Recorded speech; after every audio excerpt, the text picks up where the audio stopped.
Coach Clay here.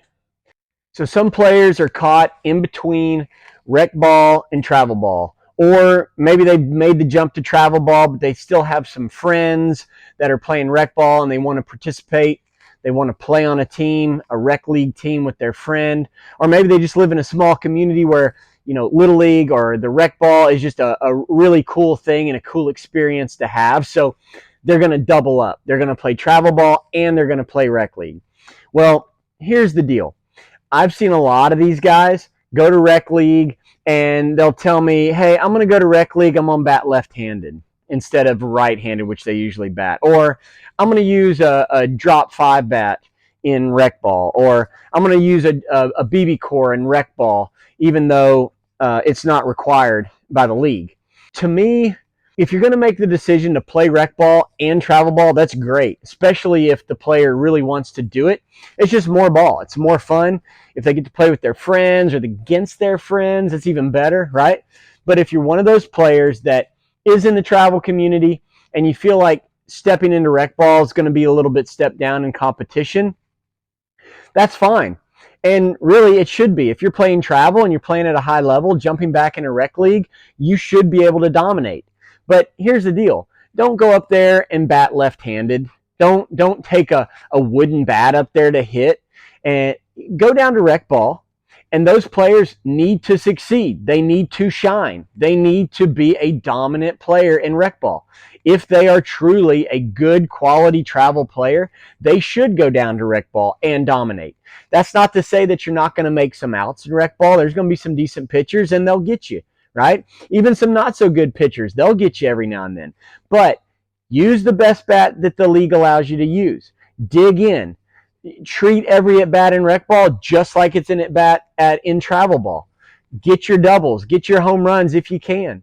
Prove that you're a travel quality player playing recreational baseball. Now, I get it. We get into a game and let's say, your team, this travel player's team is beating the team 10-0 after the first inning. And it's obvious that the other team is not in that same league.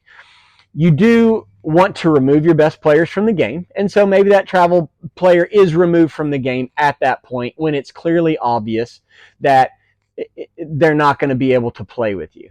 But if you knew that going in, you should have not played those travel players anyway.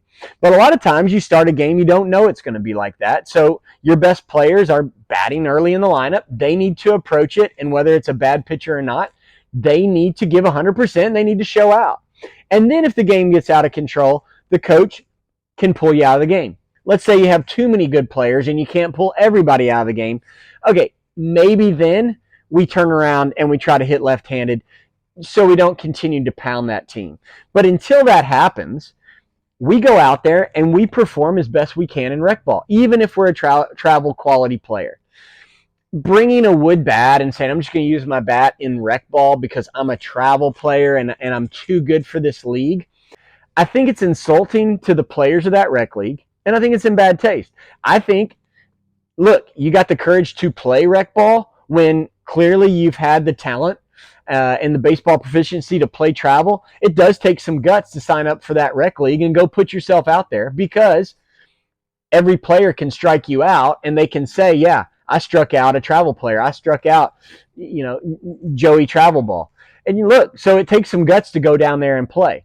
But don't do the thing where you bring the wood bat so you have an excuse if you don't perform, or even if you don't get hits, you can say, well, I'm playing rec ball with a wooden bat, so yeah, I don't have any hits. And then there's only upside for you. Go down there and put yourself at risk, right? Have some guts, use the best bats you can use, and see if you can be a star there. If we don't, then it's going to reveal some holes in our games, whether it's I can't adjust to slow pitching. Well, guess what?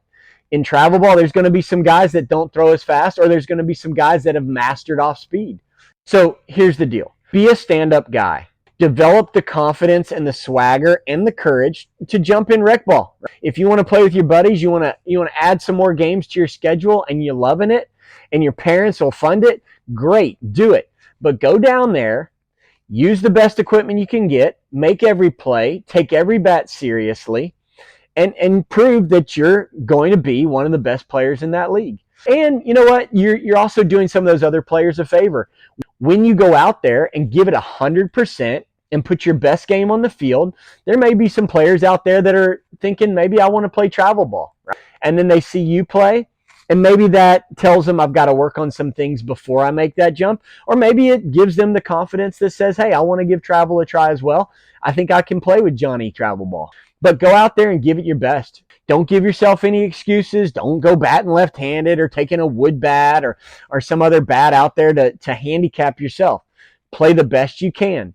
It's going to build your character. It's going to give you more experience, both succeeding and probably failing, and you can learn from it. Well, I hope you like what I'm giving you. If you haven't already, subscribe to the channel, like the video, and we'll see you down the road.